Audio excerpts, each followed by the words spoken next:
Hey, this is Tom Waltz, IDW's Teenage Mutant Ninja Turtle writer, and you have jumped inside the pool bag. Hello and welcome to episode 128 of The Pool Bag. I am your host, Steve Mike. Joining me is Joe Reed. Hello. Hello. How are you? I am well in my new recording studio. Yes, you are probably extremely tired from moving. My ankles are killing me, and I can't hold a pencil. Like, my hand goes numb from just lifting all those. But that'll go away. That'll go away eventually. I can still hold a comic book. That's good. So we are here, and we, as I mentioned back in episode 50, or when we did issue 50 of TMNT, we're going to start doing these two at a time for now, at least for 51, 52, and 53, and 54, because according to wow, that was going to come out all kinds of wrong. According to Mr. Bobby Curnow, 51 and 52 are a 1- and 2-part story, and 53 and 54 are a 1- and 2-part story, and 55 is a standalone, and then 56 starts the new arc. So we are here to talk about TMNT issues 51 and 52.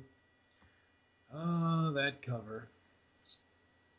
It's not going to last long. The style? No. I've been staring at it, and it's growing on me. When I look at Leo's leg, that front leg is rendered beautifully. The lighting between Mikey's legs is beautiful. But, yeah, there's just little things that are definitely different. Well, yeah, it's not the style that isn't going to stay long. It's the fact that the four of them being together, it's not going to stay. We already know this. Really? Maybe there's something I've forgotten. I know, well, yeah. At the end of 50, yeah, Mikey walks away. Yeah. So he splits. So that's where this picks up. The story so far, Shredder is dead and everything has changed. Splinter and the Turtles now lead the FootClan. Michelangelo, unable to accept this new development, has left his brothers. So we open up with Donnie perched on a telephone pole, kind of half hanging off of it almost. That's just crazy. And we get him talking to the other turtles, and they're scoping out this place, and they see all these guys inside, and Raph and Leo are down on the ground here. And Raph, we all know Raph's not going to last in a stealth mission. Raph is anything but stealth, right? Yeah. No, Raph. Wait. And he attacks the guards outside. I don't need any of Harold's fancy schmancy spy gadgets to figure that out. Damn it, Raph. Alright, so I need to go back here just for a minute because I didn't go over something when I'd read the story so far. We do have somewhat of a new creative team. Story is done by Eastman, Curnow, and Waltz. Script is done by Tom Waltz. The art in this series, I think these two issues today, is done by Ken Gehring. I assume that's how you say his name? I'm going to guess so. I assume. Colors, obviously, by the amazing Rhonda Pattison. We need to get her on. Yes, we do. I need to start. That's my goal for us this year: getting as many as the artists as we can. Because we've already had the writers and the editor, and I mean, it'd be great to get Eastman, obviously, but you know. Yeah, I could. I'm going to meet him in September next year, or well, this year now. This year, but I mean, I'm going to be one of several thousand people he sees. He's not going to care or remember or save a business card or anything that day. No. But I am going to have him draw a cover on my Batman TMNT crossover #1. Oh, cool. So what do we think of Gehring's art style just in these first few panels here? To be honest, this is probably more like the Turtles we grew up with than what we're looking at now, or than we're seeing in the rest of the series. Right. You know, they've got that the big teeth are back, the more or less football-shaped heads, the uniform bandanas that just slightly change in shape, but the overly muscled things, they don't look like the little lanky teenagers that they were looking like before. But Yeah. but it's tolerable. It's fine. he, like I said lots of times back in the day, he's doing things that I still can't do. Yeah. So apparently there's something in this building or this warehouse or wherever it is that is playing havoc with Harold's fancy schmancy gear, and we see these blob-looking things next to the humans. Heat signatures or something, maybe. Well, yeah, but it's because of what is revealed later that I just call them blob-looking things because Donnie said it was screwing with the equipment, so it's not exactly heat signatures, but yeah. So Raph and Leo hide the guards, and Don joins them. They all go crashing in. And we have these crazy looking dudes in those suits. Yeah, cloaks, whatever it is. Kind of look like Terminator wearing a bathrobe. Yeah, kind of. A little bit. Dang, Arnold. That's just not even cool, man. Did I say Terminator? I meant RoboCop.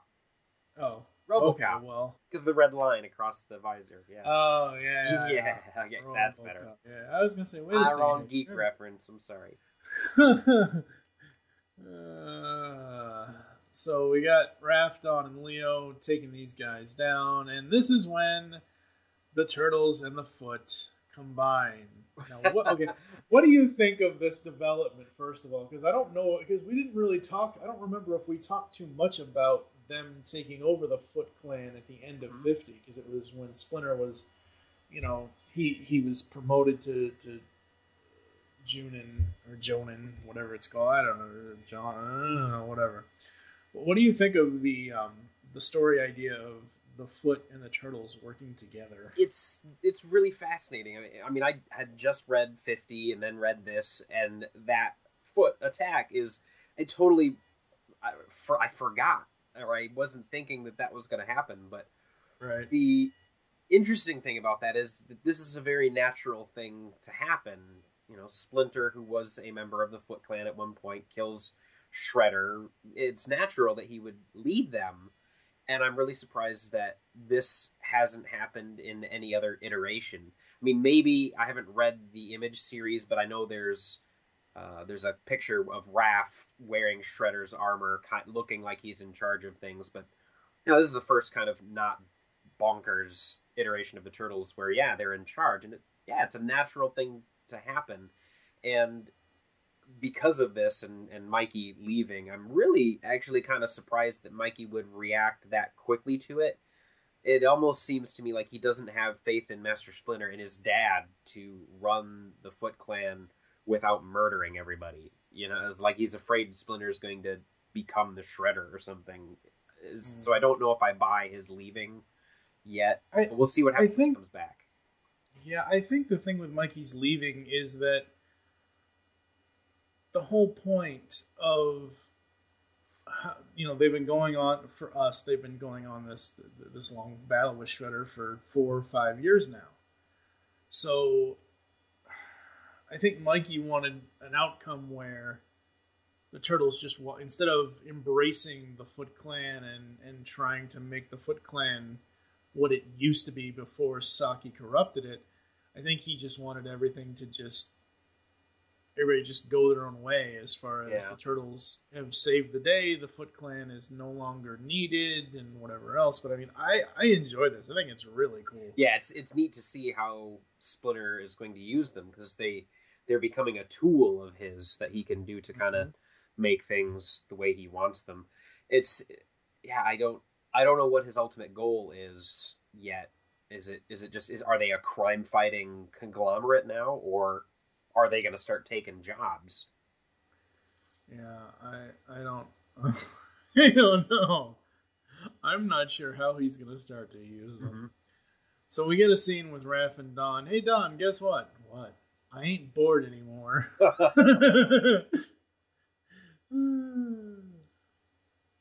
Yeah, the line work and his line work is really fun.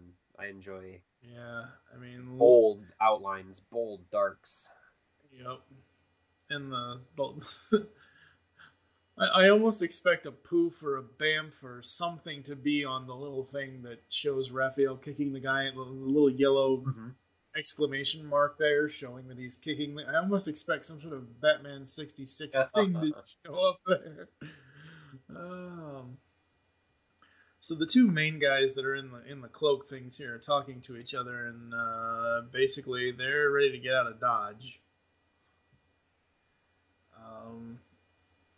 So they all leave, and we then get to Leo getting the leader of the goons here, and man, look at that arm.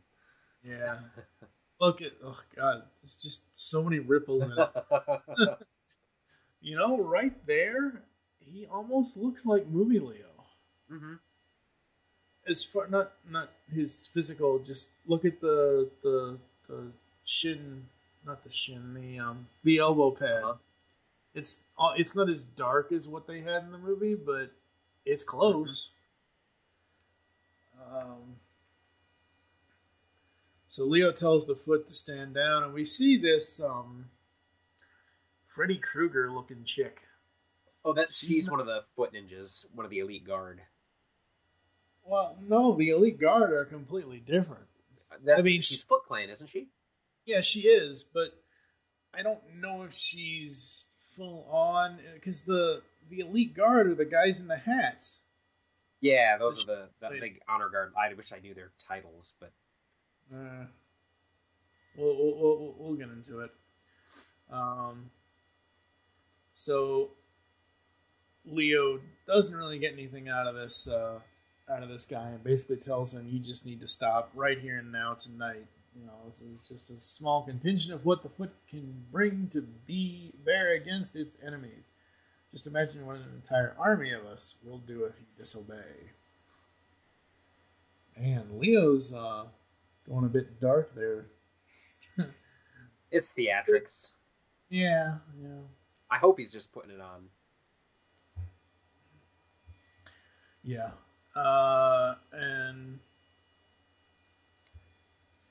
so the guy says he ain't gonna talk about nothing no more, and the Freddy Krueger chick is like, "Then you'll be made to talk. I said stand down." So we have this whole power struggle within the Foot with this girl and Leo and later Master Splinter. Is it just her, or are there others? Because I imagine there are probably a few other... We haven't seen it yet in this issue, but that there are probably a few other bitter former murdering thugs that kind of want it to still go the violent way, but just don't get to now because Splinter and the Turtles are in charge. So far, as far as the FootClan members, it's just her.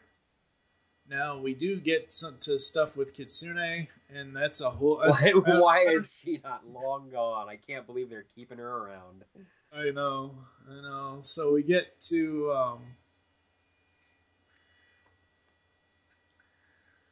let's see, where are we going from here?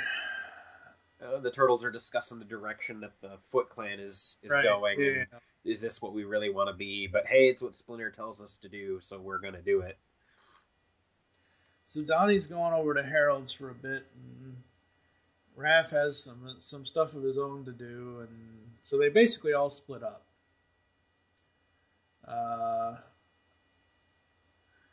Yeah. And Leo basically leaves and takes the Foot with him, and this girl is just kind of like, yeah, I don't really know so much.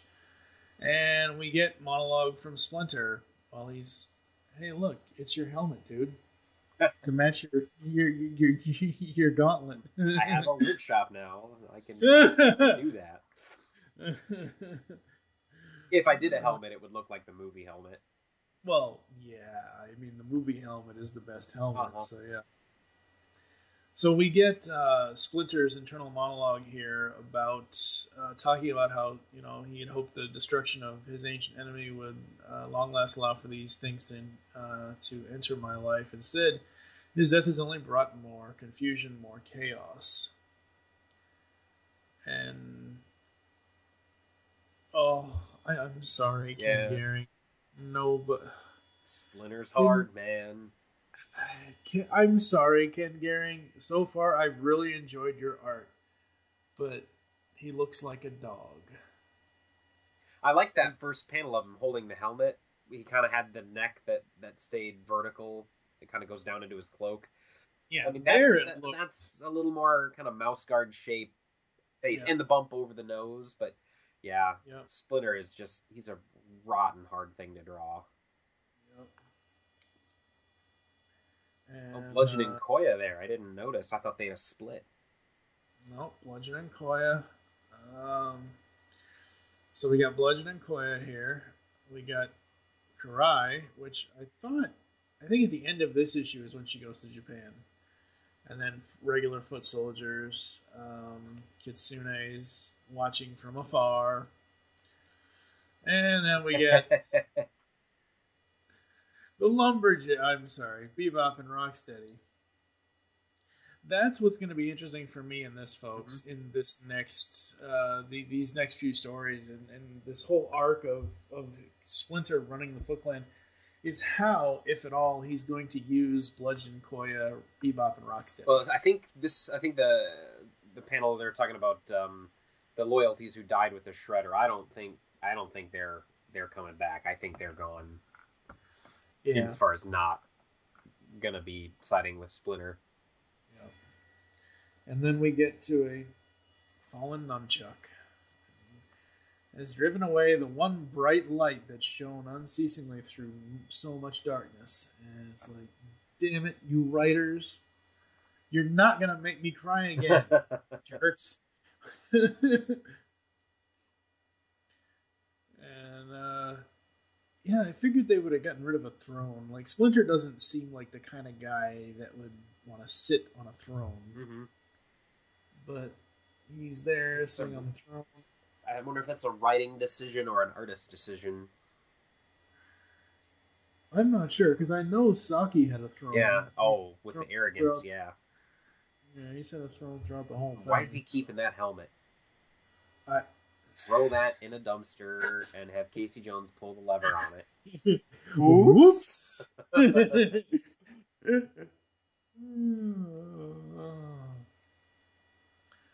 And we get Mikey with what looks to be a bolo, maybe, or some sort of grapple. Hook, string. Yeah. Some guy's trying to rob some lady of her purse. You heard the lady jerkwad? He throws the little turtle shell thing and hits the guy in the head, and dude looked like Rorschach. Yeah. Yeah, kind of does. Leave the parcel alone. And this freaks them both out. Now, to this point, the humans, like the citizens of the city, haven't really had a whole, like outside of the criminal elements stuff. This is really the first time in almost 4 or 5 years that we've really had the turtles up against humans that are not Casey and April's parents, right? And the FootClan. Well, I mean, I guess I'm saying just regular there for a while, but yeah, but that was still a criminal element. Mm-hmm. I'm saying like regular citizens, like an average street lugger like this guy, and an average old lady like this old lady. So I don't, and somebody's going to correct us. Oh, this happened in issue whatever, and this guy runs into a lamp. I've done that before. It's not fun. Yeah, no, it's not fun at all. And because Mikey says, no, wait, I'm not a monster. Cripes, little bro. You trying to scare the bad guys to death or what? Not funny, Raph. So we have this really, really cool emotional scene. It's not often I see emotional scenes between Raph and Mikey. Yeah. It just isn't. Because, as I've said, in the 2.5 years we've been reviewing the series, it's always been Leo and Raph and Mikey and Don. So, I like seeing this. I think this is cool.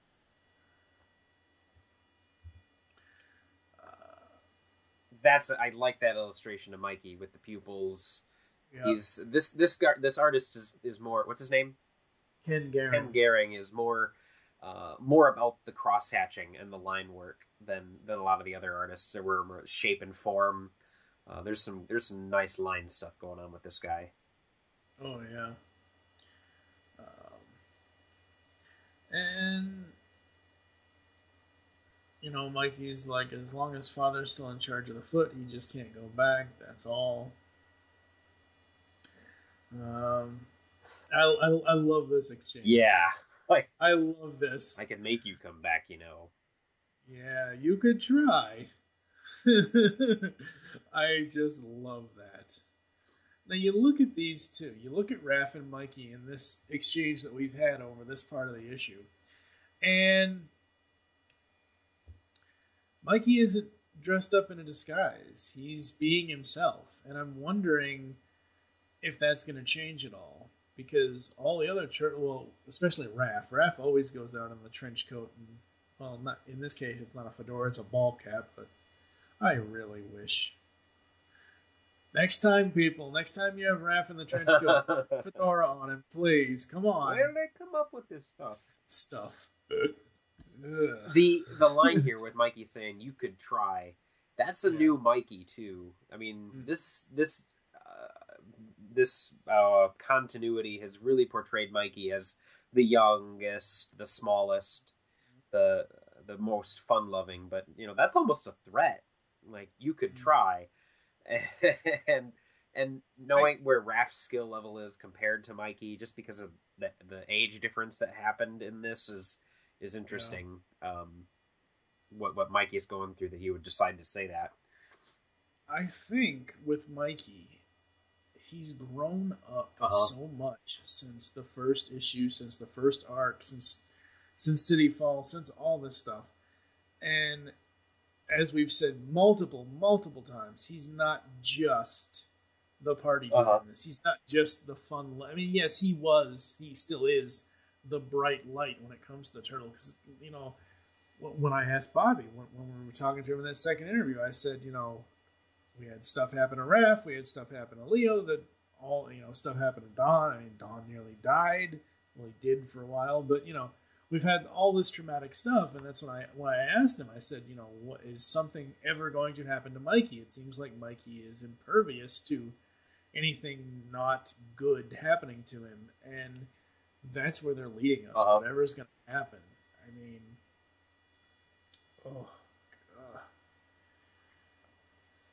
So we have more of this touching moment. Raph goes off.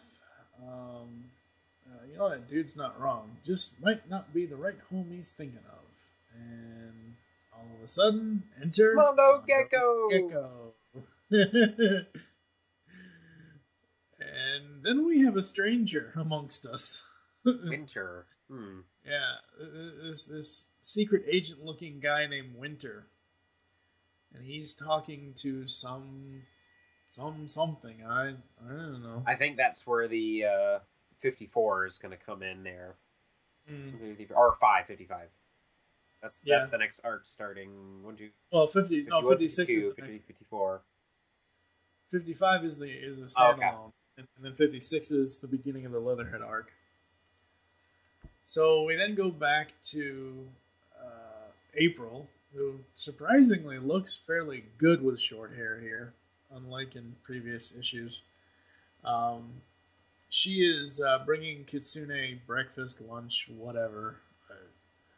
It still puzzles me, like you said. Why are they keeping her around? I just don't get it. Because everybody knows they can't trust her. April knows because she's met her brothers.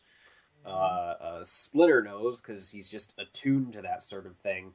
I think in an earlier episode he mentioned wanting to keep her around just so that he can keep an eye on her, but that's a real dumb. Just let her go, or find a way to murder her. Yeah. She's just going to come back and screw something around. She's going to be the reason Shredder comes back to life eventually. Yeah, at some point, probably. I don't know how long they're going to go without Shredder being alive, though. I'm not really sure how long that's going to happen. Oh, God, can you imagine that's what happens in issue 100? Shredder comes back. And plus, Krang's still out there somewhere. Krang's still out there. There are Triceratons out there somewhere. Yeah. Is it just me and my 1987 child imagination wanting the black striped yellow shirt to be an homage to the jumpsuit? No, yellow's definitely Yellow? her color. Yeah, April is wearing a what looks to be a black striped yellow t-shirt, long shirt kind of thing with black pants, and I'm like, hey, it's almost a jumpsuit. Not really, but and honestly, I really don't want to see this April in a jumpsuit, but it's a nice little thing here. So we get a conversation between Kitsune and April. Kitsune is talking about her extended journey. And April pretty much is badass in this scene because, she basically tells her all the problems came from her siblings. And Kitsune is like, my siblings? And April goes through this diatribe and everything else. And, she's basically coming up and kicking ass. She's basically telling Kitsune she's going to come up and fight and kick ass. And she says, well, guess what? Now I'm playing too. And this is not exactly favorable for Kitsune, and I wasn't sure where this was going to go. And then, yeah. It's like, look, happy face, angry face. Happy face, angry face. Oh, God. Reminds me of Matt Damon and Ben Affleck and Jay and Silent Bob. Lion face, lemon face. Lion face, lemon face. People aren't going to... Basically what happens in these next two panels is we have Kitsune just looking like her normal self, and then her fox powers activate, and she is still controlling Alopex. So that's not going to... I'm worried about this. Yep. I'm really worried about Kitsune controlling Alopex. That's one of the reasons why I don't want her around. So April's going back home, or going to get some sleep, and it's been a long month and all that, and she's talking with Leo here, and we then get Splinter and Leo. They are going back and forth about the night's adventure.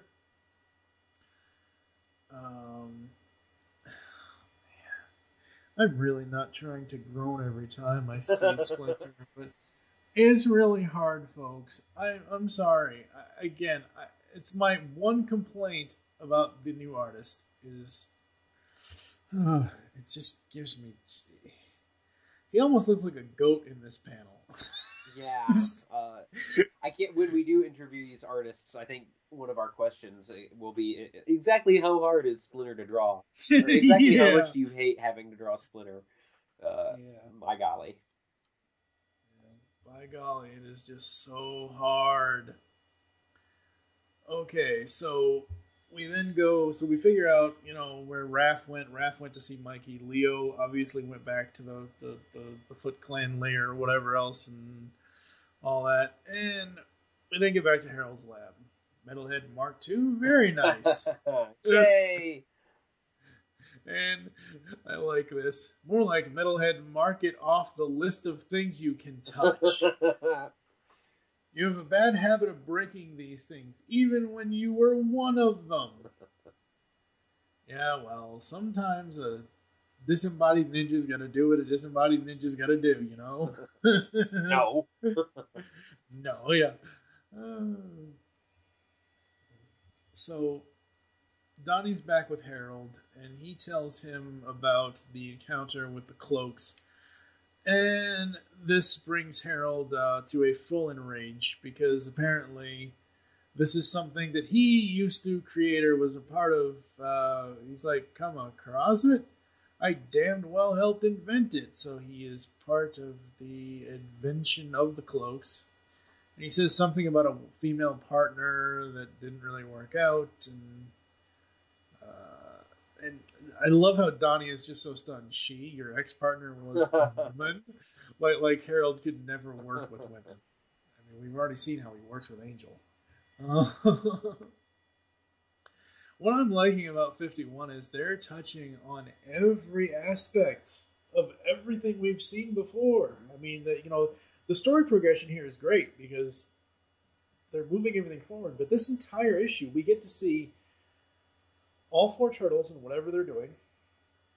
We get to see Splinter. We get to see Splinter on his own in the monologue earlier. We get to see Kitsune and whatever the hell she's doing. We get to see April. We're going to be seeing Casey and Angel here in a few minutes, actually right now. Well, no, not right this moment, but we're going to be seeing Casey and Angel here in a few. And we meet this new character, Darius Dunn. And the cloak people are coming back to him. Phasing into his room. Yes. It's like they're all a bunch of John Jones Martians, pretty much. Yeah. Yeah. This dude looks like a crime boss. Yeah, he does. So they brief him on what happened, basically saying, yeah, them ninja loonies, and they weren't messing around. Looks like they're still looking to be a major player in the city.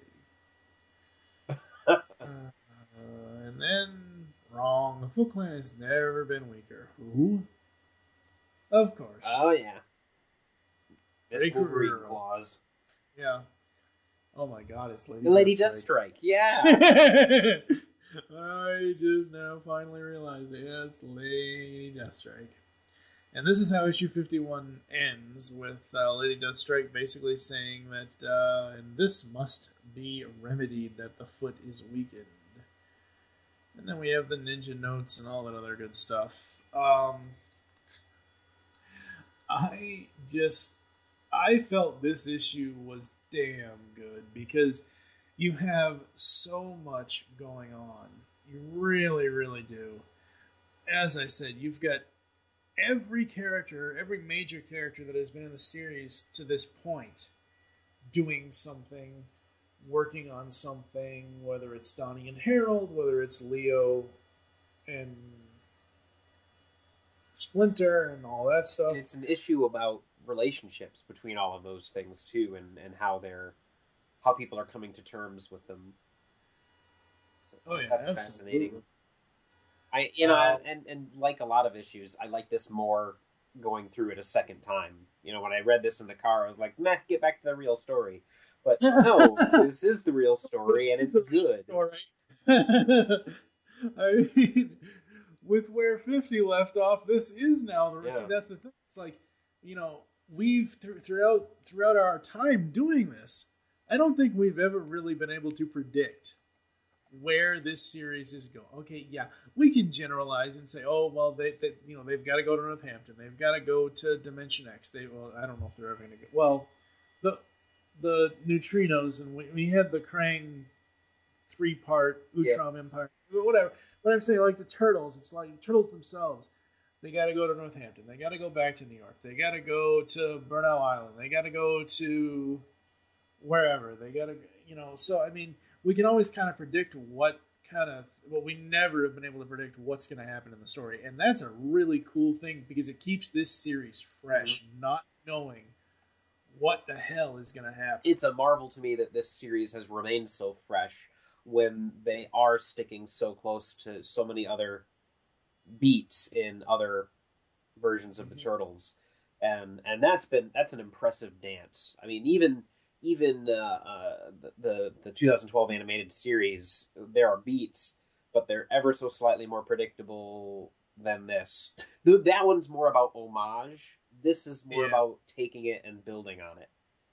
This series, since it started a story in issue 1, and through all 52 issues, it is, and even the one shots, even the micro series, all of that, the 4-issue miniseries and stuff like that. Everything that IDW is doing with this set, their version of the IDW verse version of the Turtles and all of their characters, it's just so refreshing. Mm-hmm. This is, I know this will never happen because I just don't think it'll ever happen, but I want animated film adaptations of every major storyline in this series because I think it would be so cool. Yeah, these are what the new movies should be. And, well, stories are so much better. Yeah, I don't know. Turtles 2 looks new edition Turtles 2. It looks better, but I Looks- still wish they'd have changed the turtles a little bit more. Yeah. Just soften them. You know, I mean, if what I wanted them to happen was, okay, we know what the turtles look like in 1. Let's make them, instead of 7 feet tall, let's make them 5.5 feet tall, 6 feet tall, and then in the third movie we'll make them 5 feet tall. And they can make the change so gradual, you know, less nostrils, no nostrils. Just let me in there. But just put the noses back on, please. I mean, come on. Or wait, no, it's not. It's not supposed to be noses. No noses. That's right. Yeah, no noses. Whoops. Again, Ken Garing on art, Rhonda Pattison on colors, Sean Lee on letters, and Bobby's the editor, obviously. The story was Eastman, Bobby, and Waltz. Script was by Waltz. The story so far: Splinter and the Turtles now control the FootClan. Some within the FootClan do not like the new leadership. A foot assassin has sought out an upstart group, the Street Phantoms, for unknown reasons. Okay, so she is referred to as a foot assassin. So that is I assume it goes foot soldier, foot assassin, elite guard. Mm. That's what I'm assuming. And, you know, people can tell me if I'm wrong. Fly with that. Yeah. We start off issue 52 with Leo and Alopex training. We don't really need any words for this right yet. And of course, we get the giant splash page here. Yeah.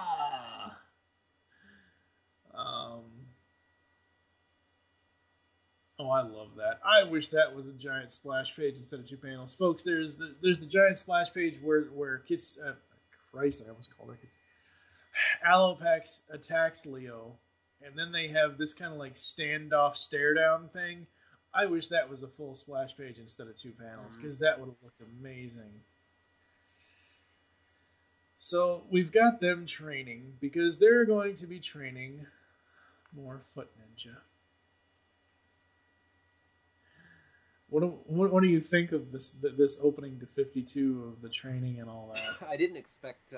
Again, it's full of terms I didn't expect. I knew they were practicing, but then when we find out that they're teaching the foot these tricks, I thought that was an impressive kind of turn of expectations to see. Yeah. Leo's Chunin. He's doing his job. And he, this opening, it has, like, I don't know, maybe 10 panels of it where there's little to no words. I mean, there's a few panels where, you know, like I said, the yeah, and then a few other sound effects for them hitting each other. But way to go, guys, opening up a comic with very little to no dialogue.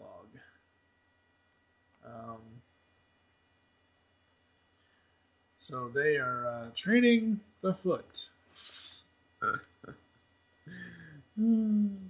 I love their exchange here, though. That's awesome. It's so wonderful for me to find out that Alopex is really kind of fit in with the Turtles. Like, we remember when she first met them, and it was, pretty much her against them and everything else. And I love now that she's become essentially a part of the family. And the way the teaching, you of all people should really love this back and forth between the two of them, because this is almost like you talking with another one of your fellow teachers. Yeah, building on. I mean, it feels like they're building off of each other's statements, and you can almost, one is speaking, the other one is thinking and hearing something, and then filling in the gap that they've detected. So it's a beautiful back and forth. I also appreciate that they mention the different fighting styles: Taekwondo, Aikido, Jiu-Jitsu, Karate. It doesn't matter. Use a different style. And, because it's not just ninjutsu, or Splinter doesn't teach just ninjutsu. That one time that Splinter dressed up in the costume and chased after the Turtles and beat the snot out of them, he was changing styles, too. Yeah. And so I look at that and kind of respect that, too, because they're not just Ninja Turtles. I mean, I'm sure that if they were in a dojo somewhere training, that they'd have a 4th Dan rank but they probably also have very high ranks in, Aikido, Jiu-Jitsu, karate, these other arts.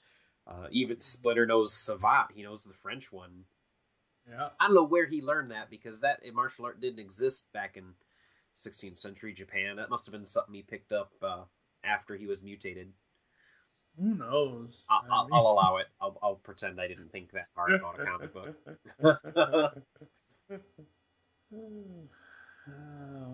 But it reminds me of the swordsmanship instructor, Toshiro Obata, the guy who played the Thing in the movie. He holds high ranks in a lot of different martial arts, and the one that he's developed is kind of pulling this from that one and that from this one and this one from that, and building his own super martial art. That's kind of what Splinter's done here, and I think that's interesting. Yeah, it really, really is.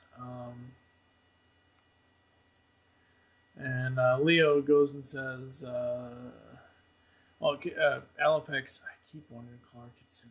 That's what they get for having two Fox characters. It's okay. I know.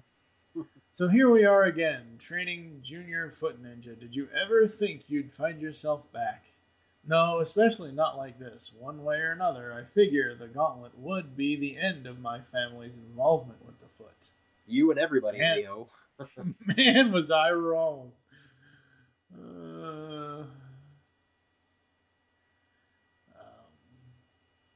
And I think in this panel here, there's no visual effects to show it. I think after Alopex says, you weren't the only one, Leo, but if the FootClan isn't going away, I'm glad that your father is the one in charge at least. How is Master Splinter anyway? I really want to assume that this is the point where Kitsune is controlling her or something, because it just doesn't seem like it's that sincere to me. It just, I don't know. It just doesn't seem like she's being super sincere. And we've already seen that Kitsune is controlling her in general, so... Yeah, I'm not going to assume just because her eyes aren't glowing that she's not under the influence somehow.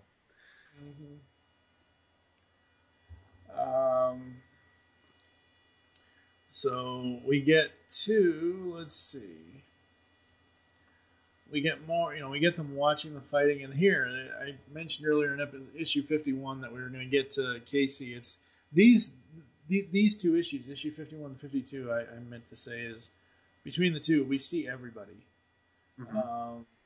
And we see Angel in her not nobody suit. This is her somebody suit. Yeah, this is her somebody suit. She's in her regular clothes, and she's walking down the street. Well, she's actually walking right in front of second time around. And she sees Casey basically bapping on some goons here. And she's ready to fight, ready to help him, and he's like, no, I got this. What the hell are you doing, Jones? Oh, hey, Angel, I ain't doing much. Except kicking these guys' asses.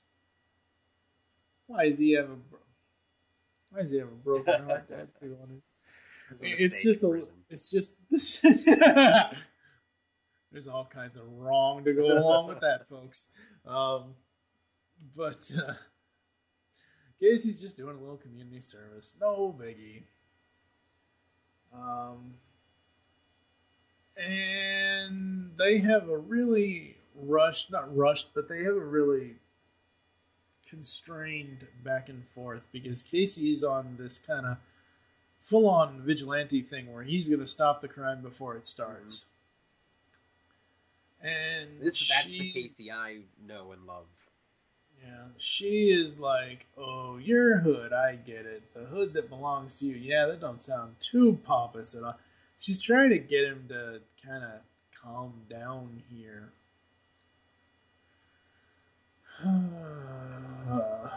And they talk about going to see April. They reference Casey and April, the book. While they were gone. He says April's over at the store, and I'm sure she digs seeing you. And Casey's still got some rounds to do, and I like that Angel wants to. I mean, outside of the fact that Harold wanted to tinker with the Nobody suit, I like the fact that she wants a night off. So much has been happening with her in the Nobody suit in the last 5, 6, 7 issues. So I'm kind of glad that she's kind of decided to kind of take it easy for at least this issue. And then Casey comes there to ruin her night. Yeah. Yeah, it means I learned an important lesson when I was on the road. As soon as you let the bad guys think you ain't watching them, as soon as you let them believe even for a second, you're getting weak. You and everybody you care about is toast. We go back to Master Splinter. I did not get that right away. Oh, God. And everyone you care about is toast, is what Casey says. Next panel, Splinter is buttering a piece of toast. Well done, writers and artists. Oh, I did not catch that the first time around. The reason why he's buttering the toast is he's bringing Kitsune. No, he's not. No, this is for himself. I thought he was bringing Kitsune something, but he flashes to something that happened earlier. And again, we have the different style. Ken Jaring, please pick one. Either the goat version or the regular sort of rat-looking version. Pick one, because now he's got a fat head again. I'm sorry. It's just too infuriating for me. So we have Kitsune talking with Splinter, and here we go. Here's the guys with the hats. Here's the elite. I like that they follow Splinter around, the one who just really doesn't need it, but, okay. Shredder didn't need it either, and he's always had Shredder would do it to seem self-important, but... Well, yeah. Splinter just... and also, to put those guys back there, can you trust them? I don't know. So far, it seems like, yeah, so far. So, we have a scene that happened earlier, apparently, where Splinter is talking with Kitsune. He tells the guards to remain outside, and he wants to know. He wants answers from her. He wants to know what the schemes are from and the identities for those who are scheming with her against them. And she basically says, "Oh, is that what Miss O'Neill told you?"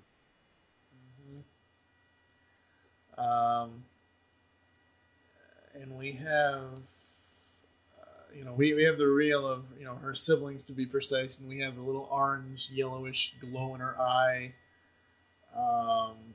She's telling him all this, and he asks her, "Know this, I will not." Oh, he says to her, "Know this, I will not allow lies and trickery to destroy this new opportunity to honorably rebuild the FootClan." And she says, to the effect, "Why do you act as if I do not share your wish for the glorious restoration of our clan, Yoshi?" And real dangers lurk everywhere, and this is where Lady Deathstrike shows up. Okay, I normally don't comment on this in the Turtles books, but I'm sorry. Again, the art. Her boob is half sideways. It looks like it's going to fall out. She got implants in there? I'm sorry, folks. I'm sorry. I just couldn't not mention it. It just looked weird. He smashes her head with a tea kettle. Yeah, pretty much. Bonk. You dare ambush your master, girl, and this is where the street phantoms come in. Yep. Yeah, I was going to say the cloakers, but the street phantoms. And Splinter more than kind of holds his own, except his blows go right through the street phantoms.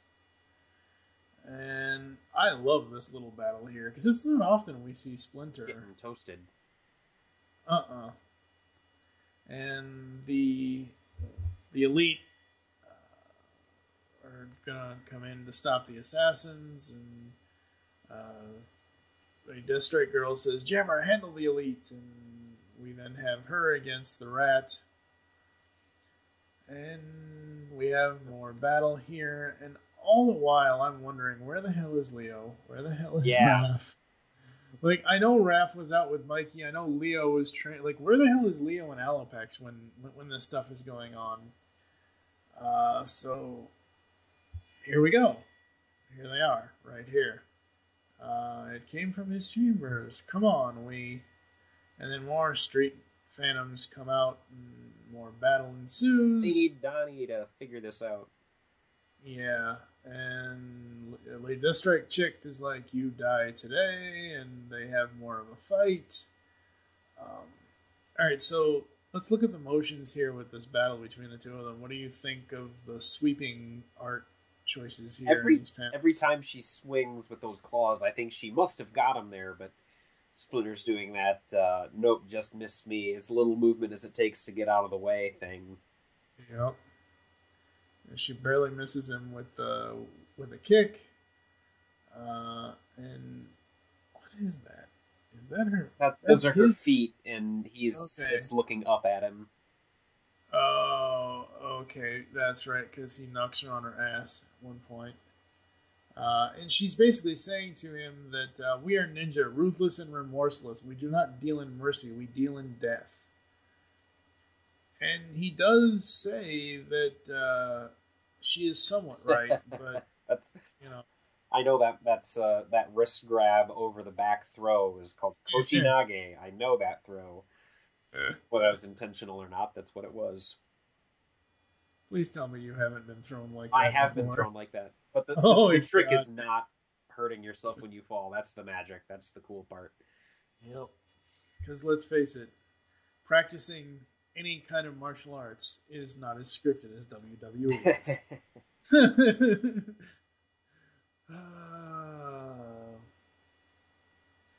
And he goes on to say, it is only through a death dealt that I stand here today as your master. She says, you're not my master, but by ancient rights I am your sworn master, and though you mistakenly believed otherwise as a ninja warrior, you're superior.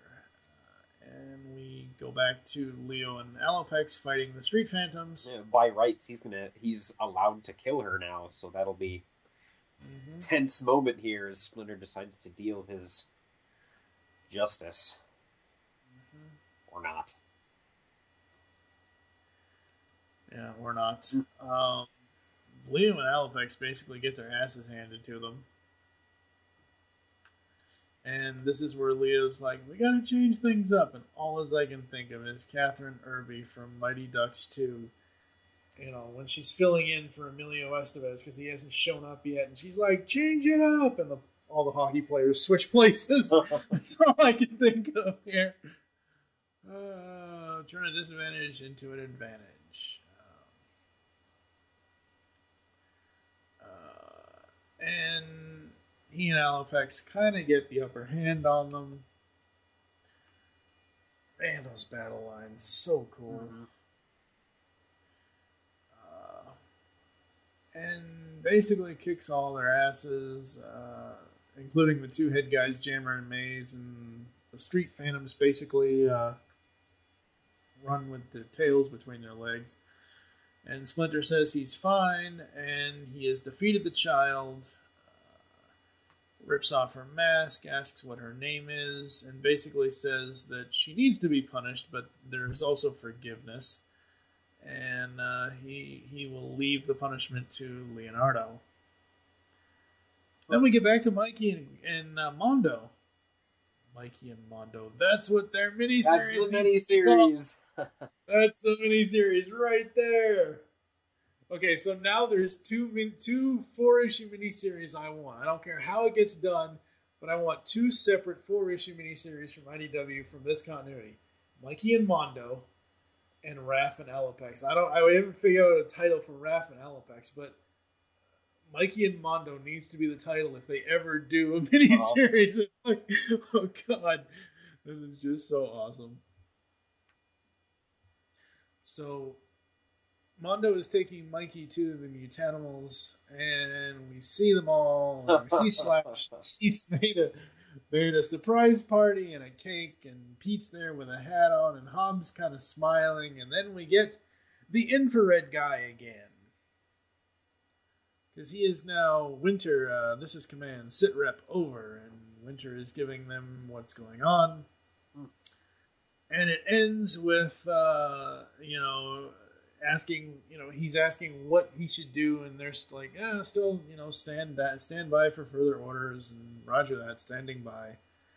To be continued. Now, I noticed something. Now, I really don't think they would be this, don't get me wrong, all these creators are super smart. I'm not going to diss their intelligence, but when I saw what's on the back of his jacket, the first thing I thought of was the Pirates of Darkwater, and I'm like, no way. There's no way they're going to do a Pirates of Darkwater TMNT crossover. So that's issues 51 and 52. What are your kind of final thoughts on 52 here? It goes. I think this assessment goes for both of them. I'm surprised and impressed. More surprised and more impressed the second time around than I was the first time. So I'm very pleased with where this is going. I like the more conversational issues where we really get to see their relationships, because I think that's where the turtles really are. Yep, they're ninjas, but it's all about the family and the brotherhood between all the characters, not just the turtles. Not just the four turtles, yeah. And if you look at these two issues, because as Bobby said in the interview we did with him last year, he said issue 51 and 52 are going to be a two-parter, issue 53 and 54 are going to be a two-part story. So there are two-part stories here. There's one in these two issues, and then there's one in the next two issues. So with that, and allowing us to see all the various characters that we've seen for the last 4.5-5 years, I'm loving this. Mm-hmm. I'm really digging it. And the second time around, no pun intended, quite literally, I am noticing more that, because normally when I go and I read these, it's pretty much, I want to read for the actual story. I want to see what's going on with the characters. I want to see what they have to say. When I go back and reread them for a second time I reread both these issues before we went through them tonight. I was now looking, I reminded myself of what the story was, but I wasn't really reading the text. I was looking for various things in the art, not necessarily a sideways boob, but I was looking for various homages, various things, everything else, all this stuff.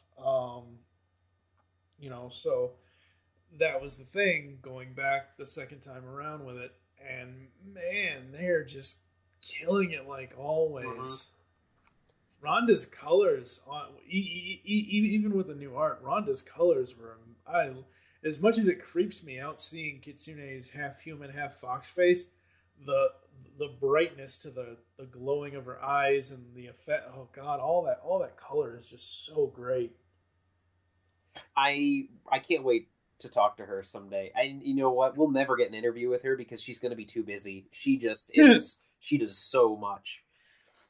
Well, it took us, a year and a half to get Tom. I'm sure I can work my magic, and I'm sure we can get her on, even if it's only for 30 minutes. I'm pretty sure we can work. Hey guys, I'm coloring on this thing here while we. I'm working on issue 60 as we're doing this interview. Yeah, man. But man, every artist she works with, it's got to be a slightly different style of coloring. I mean, how other people handle the backgrounds, how people handle line work and hatching. So yeah, I'm very excited to talk to her. Yeah, that would be so awesome to chat with her. It would be so cool. All right, what would you rate 51 and then 52 on a 0 to 5 star scale? See, this is hard because this is as high a quality as it gets. That means it's a 5-star thing.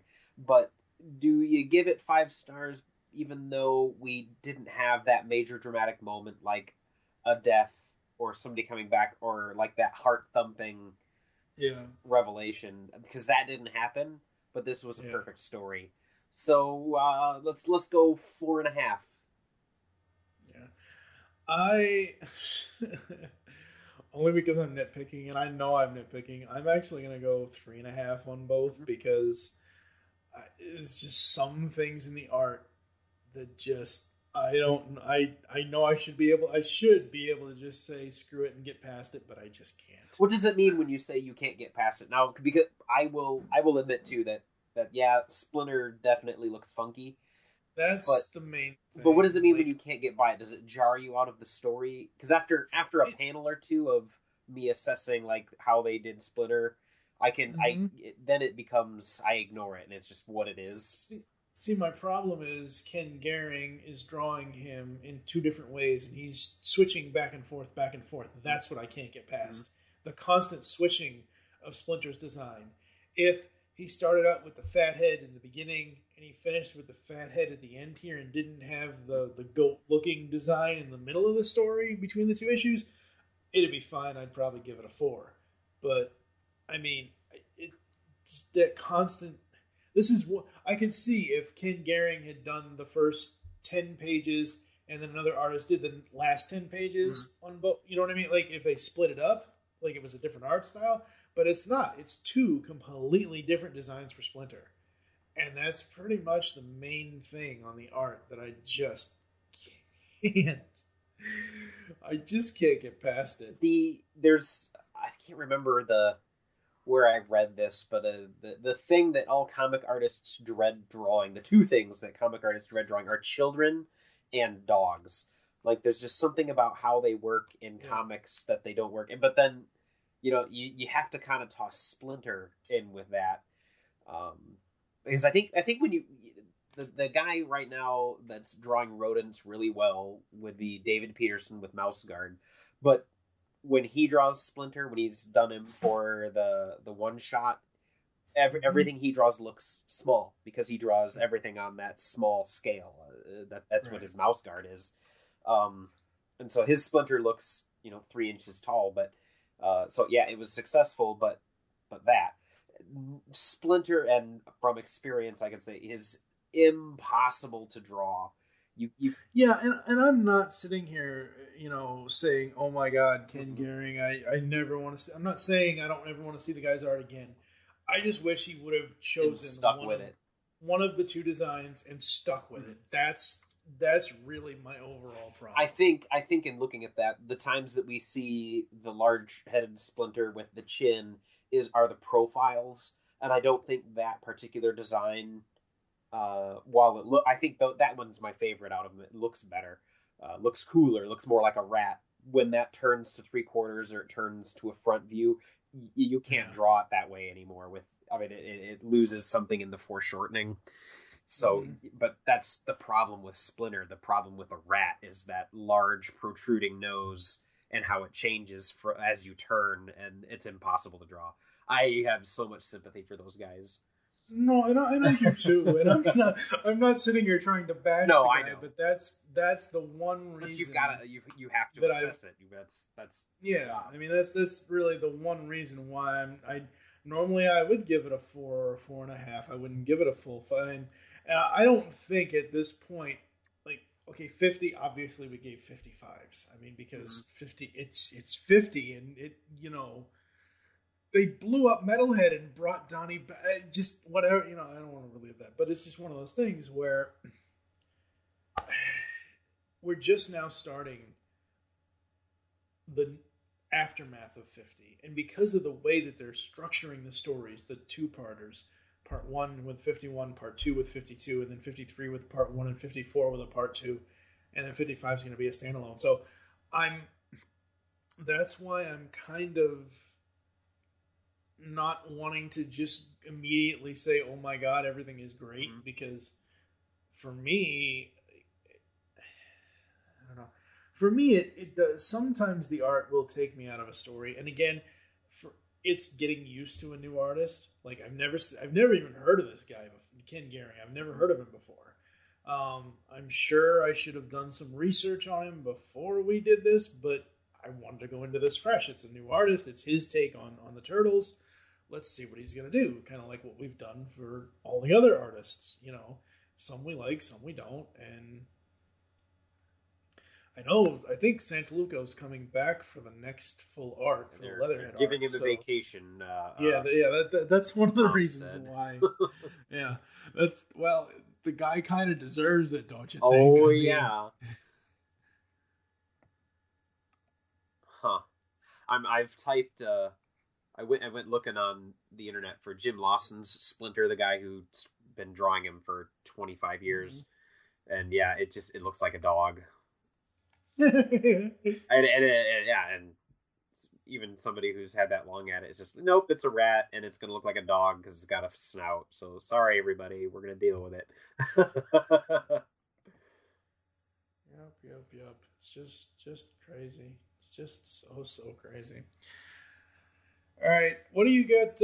What do you got coming up? Anything coming up in your geeky life? Geek sale coming up in June. That official announcement hasn't been made, but it'll probably be the first or second week. There's a local toy show coming up that we'll be nerding out at. I think it's Byron Con. I'll be checking that out, and I got BotCon coming up in April. Down in Kentucky. Oh, really? You're invading my hometown. I am. So I'll have to call you when I get down there. We're gonna go.